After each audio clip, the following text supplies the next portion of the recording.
Baik, Assalamualaikum warahmatullahi wabarakatuh. Perkenalkan, nama saya Ruli Fadur Rahman dengan NIM 24172005P. Hari ini saya akan melakukan presentasi di mata kuliah praktikum fisika mekanika. Presentasi saya mengenal multimeter, resistor, dan kapasitor. Baik, yang pertama adalah multimeter. Apa itu multimeter? Multimeter adalah sebuah alat pengukur yang digunakan untuk mengetahui ukuran tegangan listrik, resistansi, dan arus listrik. Dalam perkembangannya dapat digunakan untuk mengukur temperatur, frekuensi, dan lain-lainnya. Hal ini juga memiliki nama lain avometer atau ampere, volt, dan ohmmeter. Multimeter terbagi menjadi dua jenis, yaitu multimeter analog dan multimeter digital. Multimeter digital. Perbedaannya adalah terletak pada tingkat ketelitian nilai pengukuran yang diperoleh, di mana multimeter analog digital lebih baik atau memiliki tingkat ketelitian lebih baik. Multimeter juga dapat digunakan untuk melakukan pengukuran listrik AC maupun listrik DC.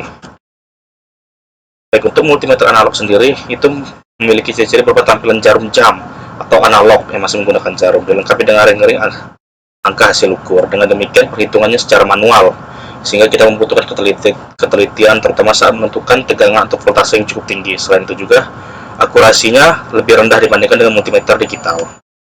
Untuk multimeter digital sendiri sering digunakan karena jauh lebih mudah pembacaannya hasil pengukuran, dan dapat juga lebih mudah dibaca karena hasil tertera di layar di multimeter digital sendiri. Nama lain multimeter digital ini adalah DVOM atau Digital Voltmeter.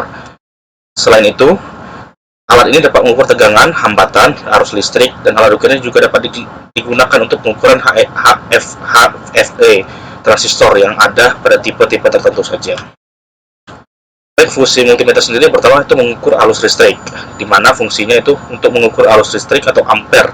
Dan ini memiliki dua jenis ampere, yaitu arus DC atau arus bolak ini direct current, dan arus AC atau alternating current.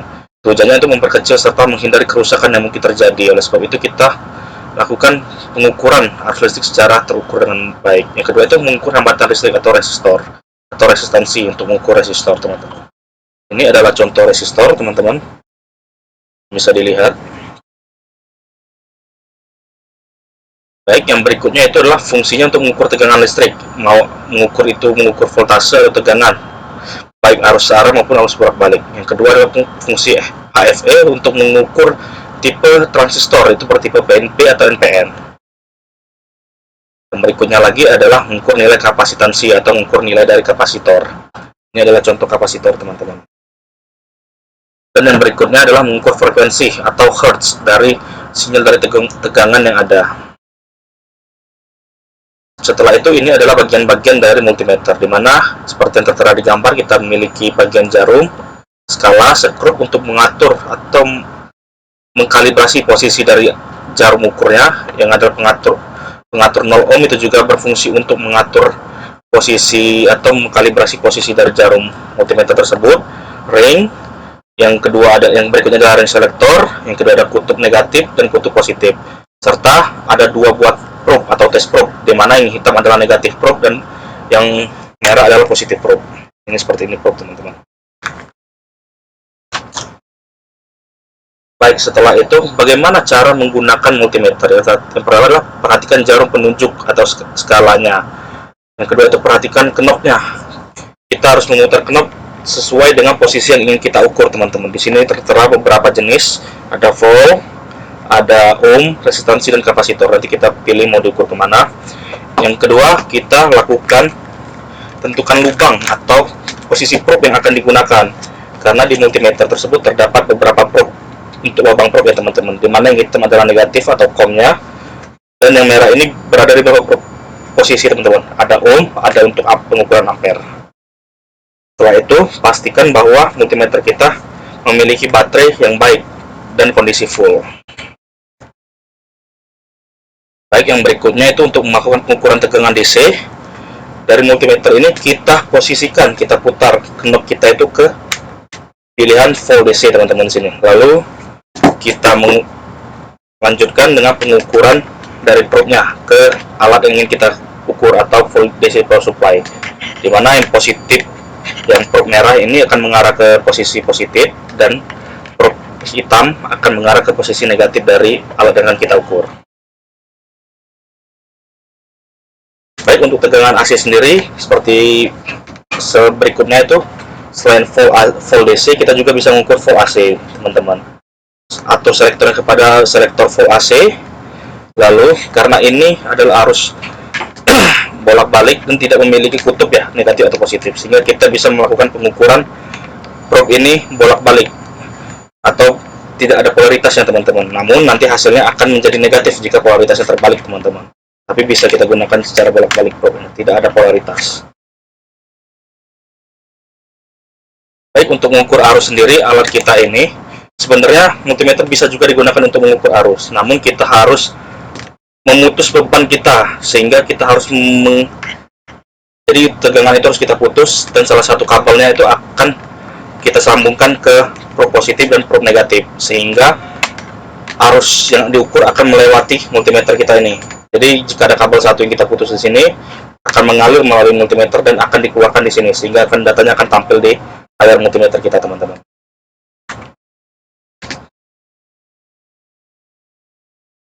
Baik, setelah itu kita akan masuk ke pengertian resistor. Apa itu resistor? Resistor adalah komponen elektronika yang digunakan untuk menghambat aliran arus listrik.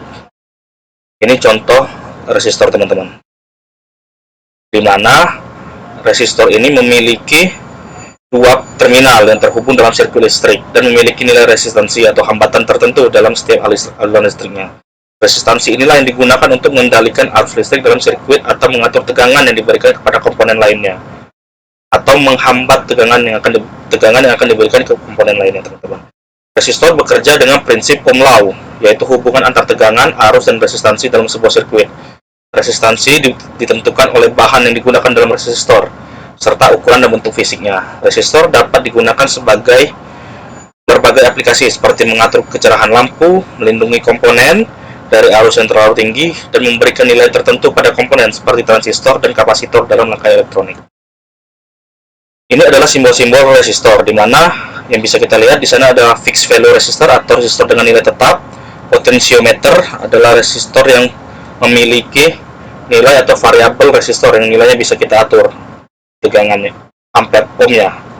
Ada rheostat, ada varistor, LDR atau leg dioda leg atau resistor yang dipengaruhi oleh cahaya, dan termistor adalah resistor yang dipengaruhi oleh panas. Dan fungsi resistor tersebut adalah satu sebagai pembatas arus, yang dua sebagai pembagi tegangan, dan berikutnya adalah pengatur gain atau penguat, yang keempat adalah stabilitas suhu, dan lima penyekat atau penyearah dari rangkaian elektronik. Selain itu juga kita akan membahas jenis-jenis resistor. Resistor ini memiliki beberapa jenis. Yang pertama adalah resistor tetap atau resistor yang memiliki nilai ohm yang tetap atau tidak bisa kita atur. Seperti ini contohnya teman-teman. Resistor, dan ini ada resistor fix juga teman-teman. Seperti ini. Dimana nilai resistor ini sudah tertera di body dari unit resistornya, atau kalau tipe yang seperti ini kita menggunakan gelang warna teman-teman, sehingga kita nilainya sudah sesuai dengan yang ditentukan atau sudah fix, tidak bisa kita atur.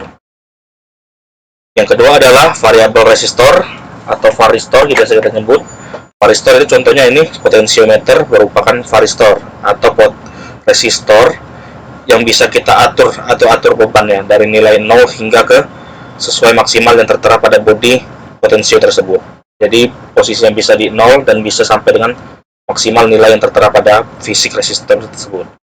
Yang ketiga adalah resistor film slender atau film resistor, adalah jenis resistor yang dibuat menggunakan bahan film resistif dan substrat silinder atau tabung. Film resistor ini terbuat dari bahan seperti karbon, logam monoksida, atau logam padat. Yang berikutnya adalah resistor NTC atau negative temperature coefficient, di mana resistor ini memiliki pengaruh atau nilai resistansinya dipengaruhi oleh suhu negatif. Yang berikutnya adalah resistor PTC, positive temperature coefficient, di mana untuk resistor ini dipengaruhi oleh suhu temperatur yang positif atau meningkat atau kenaikan suhu. Yang berikutnya adalah varistor atau voltage independent resistor, adalah jenis komponen semikonduktor yang digunakan untuk melindungi sirkuit elektronik dari lonjakan tegangan berlebih atau arus berlebih yang dapat merusak komponen lain dalam sirkuit. Baik, Baik, lanjut yang berikutnya adalah kode warna resistor. Di mana kode warna resistor ini adalah metode yang digunakan untuk mengetahui berapa jumlah resistansi atau berapa nilai resistansi dari suatu resistor. Seperti yang kita lihat di bawah, resistor memiliki 3 atau 4 kode warna yang bisa kita hitung ya. Di mana gelang 1 itu memiliki kode warna seperti berikut. Coklat nilainya 1, merah 2, 3 orange, kuning 4, hijau 5, biru itu untuk 6, ungu untuk 7, abu-abu 8, dan putih 9. Untuk gelang kedua adalah puluhan, di mana mulai dari 0. Dan untuk gelang ketiga itu adalah multiplier atau pengali, di mana misalnya kita menggunakan coklat dan hitam itu menjadi 10 ohm. Dan gelang terakhir adalah toleransi, di mana warnanya adalah abu-abu dan emas, di mana emas itu memiliki toleransi 5% plus minus penambahannya, dan untuk abu-abu atau perak itu penambahannya dengan nilai 10%, teman-teman. Baik, kita masuk ke kapasitor. Apa itu kapasitor? Kapasitor adalah suatu komponen elektronika yang dapat menyimpan dan melepaskan muatan listrik. Secara sederhana, kapasitor terdiri dari 2 konduktor yang dipisahkan oleh bahan dielektrik. Ketika di salah satu pinnya diberi tegangan, maka muatan listrik akan terakumulasi pada 2 konduktor tersebut, sehingga kita bisa memasukkan tegangan dan akan disimpan lalu akan dikeluarkan oleh kapasitor tersebut. Ini adalah komponen-komponen dan simbol dari kapasitor, di mana kapasitor itu memiliki simbol seperti ini, teman-teman. Dan selain ini, kita juga memiliki kapasitor yang memiliki polaritas, di mana dilambangkan dengan tanda plus, di mana polaritas kapasitor tersebut berarti satu kakinya adalah anoda dan satu kakinya adalah katoda, teman-teman. Baik, apa fungsi kapasitor sendiri? Yang pertama, fungsi kapasitor itu sebagai penyimpan muatan listrik. Fungsinya utamanya adalah menyimpan muatan listrik dan melepaskannya. Yang kedua itu sebagai penyaring atau filter. Kapasitor juga berfungsi sebagai penyaring sinyal yang tidak diinginkan atau menghapus sinyal tersebut, sehingga bisa membuat sinyal atau frekuensi yang masuk menjadi lebih stabil dan lebih baik. Yang ketiga adalah penghubung atau sebagai kopling yang berfungsi untuk menghubungkan antara 2 rangkaian elektronik satu sama lain. Dan berikutnya itu sebagai skring atau pemutus, di mana kapasitor juga bisa sebagai skring atau pemutus arus, di mana jika kelebihan muatan listrik, kapasitor bisa memutus arus tersebut. Dan yang ketiga adalah sebagai power supply. Kapasitor sendiri karena fungsi utamanya adalah menyimpan daya atau tegangan, maka kapasitor sini bisa kita gunakan sebagai power supply sementara atau cakup daya. Dan yang berikutnya itu sebagai penyimbang penghantar listrik dan sebagai penstabil fluktuasi sinyal. Baik, jenis-jenis kapasitor sendiri dibagi menjadi beberapa juga ya, teman. Ada 2, yaitu kapasitor tetap, di mana kapasitor memiliki nilai tetap, sama seperti pengertian resistor. Kapasitor ini memiliki nilai yang sudah tertera pada bodinya, sehingga nilainya tidak bisa berubah atau kita atur nilainya. Kapasitor tetap sendiri terdiri dari beberapa jenis, yaitu kapasitor keramik kapasitor, kapasitor polyester, kapasitor kertas, kapasitor mika, dan juga kapasitor elektrolit dan tantalum. Ini adalah contoh kapasitor fix atau tetap dengan nilai 50 mikrofarad, dan ini juga adalah contoh kapasitor dengan nilai tetap, namun ini kapasitor yang memiliki polaritas, di mana satu kakinya itu adalah kaki negatif dan satunya adalah kaki positif, teman-teman. Atau biasa kita sebut tuh elko, teman-teman. Baik, yang kedua itu adalah variabel kapasitor atau kapasitor bervariabel, di mana kapasitor tersebut bisa kita atur nilai kapasitansinya karena bisa kita ubah sesuai dengan keinginan kita.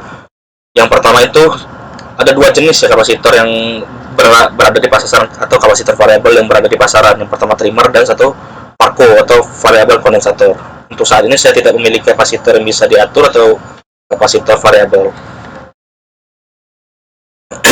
Nah, ini adalah jenis-jenis kapasitor, di mana kapasitor nilai tetap itu ada kapasitor kertas, kapasitor mika, kapasitor keramik, polyester, elektrolit, dan kapasitor tantalum.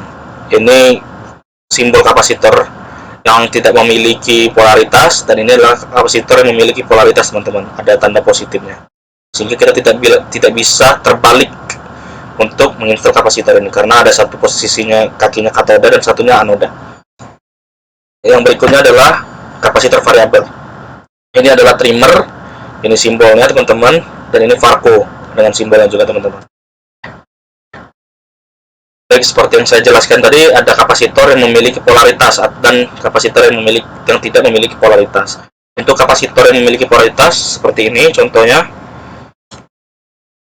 di mana kapasitor ini ditandai dengan satu bodinya atau satu kakinya itu memiliki ciri khas tertentu atau tanda tertentu teman-teman, di mana inilah yang menentukan polaritas atau kaki dari kapasitor tersebut. Seperti ini ada tandanya bahwa inilah kaki yang bernilai negatif teman-teman, dan satunya tidak ada kakinya. Ini kapasitor yang memiliki polaritas. Sedangkan untuk kapasitor yang tidak memiliki polaritas itu seperti ini saja teman-teman, tidak ada tanda khusus. Jadi kapasitor ini tidak perlu polaritas sehingga kita bisa memasukkan positif dan negatif ke kapasitor ini sesuai dengan yang kita inginkan. Tidak perlu kita atur mana kaki positif, mana kaki negatifnya teman-teman. Untuk mengukur kapasitor sendiri sama seperti kita menggunakan mengukur resistor ya, kita menggunakan multimeter. Pertama kita atur posisinya ke ohm. Kalau saat ini kita menggunakan multimeter digital, kita atur posisinya ke ohm. Namun di samping ohm ini seperti teman-teman lihat ada tanda kapasitor. Nah itu nilainya harus kita rubah terlebih dahulu teman-teman. Untuk multimeter digital ini kita akan rubah ke tampilan resistor, di mana akan berubah nilainya menjadi farad nanti teman-teman, baru bisa kita ukur kapasitornya. Namun untuk kapasitor dan untuk multimeter analog kita juga bisa mengukur kapasitor, namun hanya kita bisa menentukan posisi kapasitor tersebut dengan nilai baik atau jelek atau tidak bisa kita gunakan kembali. Di mana kita bisa mengukur menggunakan kapasitor menggunakan multimeter analog, kita posisikan kepada ohm, knobnya kita putar ke ohm ke 1K, pastikan kondisi jarum ada titik 0. Jika kita mengukur nanti untuk probe positif yang merah kita hubungkan ke kaki positif, dan probe negatif kita hubungkan ke kaki negatif. Nanti jarum akan bergerak naik lalu turun ke nilai maksimal lalu turun kembali teman-teman. Itu menandakan bahwa kapasitor tersebut masih dalam kondisi yang baik. Namun jika kapasitor kita ukur dengan menggunakan multimeter analog, posisi jarum tidak naik atau jarumnya bergerak naik tapi tidak kembali lagi, maka bisa kita simpulkan bahwa kapasitor kita ini memiliki masalah atau sudah tidak dalam kondisi yang baik teman-teman. Jadi kita bisa mengukur kapasitor dengan menggunakan dua jenis multimeter teman-teman. Nah ini untuk mengukur kapasitor menggunakan multimeter digital. Di multimeter digital kita bisa melihat nilai kapasitor tersebut di tampilan digitalnya, nanti akan ditampilkan dengan bentuk angka. Kita bisa memastikan kapasitor ini dalam kondisi yang baik atau tidak, itu menyesuaikan karena di bodi kapasitor terdapat angka 50 mikrofarad seperti ini. Nanti akan kita ukur menggunakan multimeter, dia harus menampilkan 50 farad juga, mikrofarad. Kalau nilainya lebih rendah, maka kita bisa simpulkan bahwa kapasitor ini sudah tidak dalam kondisi yang baik atau tidak layak pakai teman-teman. Baik, mungkin itu saja tentang materi kapasitor, pengenalan multimeter, resistor, dan kapasitor. Setelah ini akan saya lanjutkan ke praktek cara menggunakan multimeter untuk mengukur resistor dan mengukur kapasitor teman-teman. Terima kasih. Baik teman-teman, kita lanjut untuk demonstrasi atau simulasi menggunakan multimeter ya teman-teman. Dimana saat ini kita akan mencoba melakukan pengukuran dengan 3 buah jenis barang ya teman-teman. Dimana yang pertama akan kita ukur adalah tegangan DC dari baterai. Di sini saya menggunakan satu buah baterai AAA 3A dengan nilai voltase adalah 1,5 volt DC teman-teman. Seperti ini contohnya 1,5 volt DC. Nanti akan kita lakukan pengukuran. Setelah itu kita akan melakukan pengukuran dengan resistor teman-teman. Di sini sudah kita gunakan resistor yang bernilai fix atau fix resistor dengan kode warna merah coklat. Nanti akan kita coba cek berapa nilainya dan akan kita coba samakan dengan nilai yang ada di tabel gelang kapasitor ya teman-teman. Ini merah dan coklat teman-teman, merah coklat. Setelah itu kita juga akan melakukan pengukuran nilai dari kapasitor, di mana saya memiliki kapasitor fix bertipe yang tanpa polaritas dengan nilai 50 mikrofarad teman-teman. Dan saya juga memiliki kapasitor yang memiliki polaritas, di mana kapasitor yang memiliki polaritas ini bernilai 470 mikrofarad teman-teman. Selain itu juga saya memiliki variabel resistor atau potensiometer dengan nilai 100 kilo ohm. Nanti akan kita coba ukur apakah berfungsi ya teman-teman nilainya. Baik, untuk yang pertama kita akan mengukur tegangan DC dari suatu baterai ya teman-teman. Ini baterai DC, nilai voltasenya adalah 1,5 volt yang tertera pada bodi. Akan kita coba ukur dengan menggunakan multimeter ini teman-teman. Baik, yang pertama kita akan kondisikan multimeter sebelum terkoneksi sama probe. Ini adalah multimeter yang saya gunakan, multimeter digital, di mana di sini terdapat pengukuran untuk voltase AC, voltase DC, milivolt yang di atas, ohm dan kapasitor. Ini adalah dioda, pengukuran dioda, miliampere dan juga mikroampere. Baik, yang pertama kita koneksikan probe hitam ke posisi lubang hitam atau negatif atau COM. Yang kedua adalah probe positif, probe merah. Kita posisikan karena kita akan mengukur volt DC, maka di sini adalah kita gunakan lubang yang memiliki lambang volt, teman-teman. Sehingga kita masukkan ke lubang yang volt. Baik, setelah itu kita putar knob ke posisi volt DC, teman-teman. Ini adalah tanda volt DC. Kita putar. Baik, sudah tampil di layar digitalnya. Dan kita ukur. Nah, teman-teman, kita ukur nilai dari baterai tersebut. Ini probe positif. Saya akan tampilkan di sini, teman-teman, agar terlihat. Saya atur sedikit kameranya.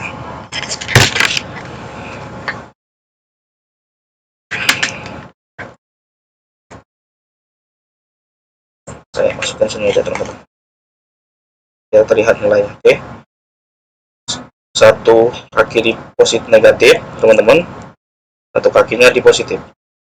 Nah, bisa kita lihat nilai voltasenya adalah 1,5 volt, teman-teman. Bisa dilihat secara detail. Mohon maaf ya, agak ribet posisinya. Kita coba ukur. Nah, terdapat 1,5 volt, teman-teman. Sehingga baterai ini dalam kondisi yang baik dengan nilai voltase yang baik. Oke. Berikutnya kita akan mengukur tegangan AC, teman-teman. Ini saya memiliki terminal, di mana terminal ini sudah saya colok atau koneksikan ke tegangan 220 volt AC, teman-teman. Akan kita coba ukur apakah benar nilainya 220 volt AC, teman-teman. Sama seperti tadi, probe-nya kita masih di posisi yang sama, di posisi negatif, dan satunya di posisi positif, teman-teman. Kita putar posisi knob ke AC, volt AC ya, teman-teman. Ini volt AC sudah tampil. Setelah itu kita lakukan pengukuran apakah benar nilainya 220 ya. Karena ini adalah arus AC atau searah sehingga tidak memiliki polaritas ya, teman-teman. Bisa kita lakukan pengukuran. Nah, seperti yang didapati nilainya adalah 223, teman-teman, volt AC. Sehingga kita bisa simpulkan bahwa tegangan 220 volt ini bekerja dengan baik, dalam kondisi yang baik. Setelah itu kita akan melakukan pengukuran dengan resistor ya, teman-teman. Di mana resistor ini memiliki warna merah dan coklat, teman-teman. Ini mungkin bisa teman-teman lihat. Ininya agak kurang jelas, mungkin bisa ini ya. Teman-teman lihat ya, ini merah dan coklat. Oke, posisi probe tetap sama karena kita akan mengukur ohm, di mana positifnya tetap di ohm karena di sini volt dan ohm, dan kapasitor negatif tetap di COM ya, tetap di negatif. Putar knob multimeter menuju ke ohm. Yang kita lihat tampilan sudah ohm, teman-teman. Ini mega ohm, dimana otomatis ya, teman-teman, multimeter kayak ini. Setelah itu kita lakukan pengukuran. Kita sambungkan satu kaki kapasitornya ke sini, ke pin negatif, dan satu pinnya ke kaki positif. Bisa kita lihat nilainya adalah 230 ohm ya, 228 dan 230. Mana bisa kita lihat di tabel kebenaran, merah coklat adalah merah 2, merahnya lagi 2, dan coklat adalah 10 pengalinya teman-teman, sesuai dengan tabel yang ada di ini ya, tabel kebenaran resistor ya. Saya coba searching tabel gelang resistor.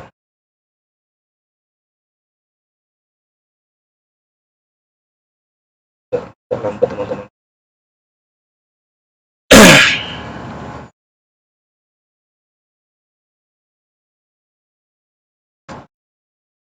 Baik, seperti ada tabel resistor di mana merah adalah 2, untuk gelang keduanya merah adalah 2 lagi nilainya, dan untuk gelang yang ketiga adalah coklat itu bernilai 10, di mana menjadi 220 ohm dengan toleransi mass adalah plus minus 5%. Sehingga bisa kita simpulkan bahwa resistor ini masih dalam kondisi yang baik dan nilainya masih sesuai dengan yang tertera pada bodinya teman-teman. Baik, kita lanjut pengukuran kedua. Kita akan mengukur potensio atau variabel resistor, di mana potensio ini memiliki nilai 100 kilo ohm ya teman-teman yang ada di bodinya. Ini potensio ini bernilai 0 sampai dengan 100 kilo ohm. Baik, sama seperti mengukur resistor biasa, kita posisikan ke knob multimeter ke ohm. Lalu karena ini memiliki 3 kaki, kita akan mengukur potensio menggunakan kaki yang pertama dan kaki yang ketiga. Kita coba sebentar. Sulit. Saya turunkan nilainya biar kelihatan nilai resistornya.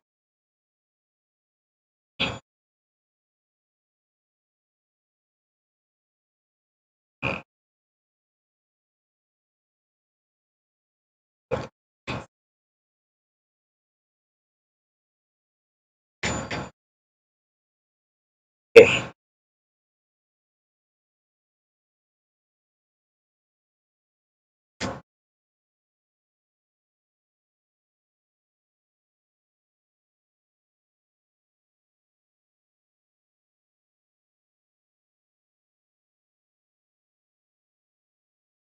Nah, ini seperti kita lihat nilai minimalnya adalah 6 ohm.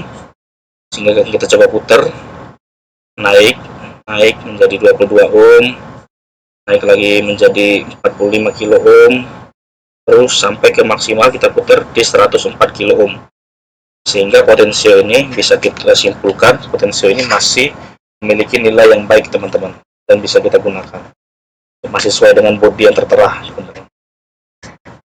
Setelah itu kita akan melakukan pengukuran kapasitor yang memiliki nilai tetap ya, atau fix kapasitor dan tanpa polaritas teman-teman, di mana kapasitor ini di bodinya tercantum 50 mikrofarad.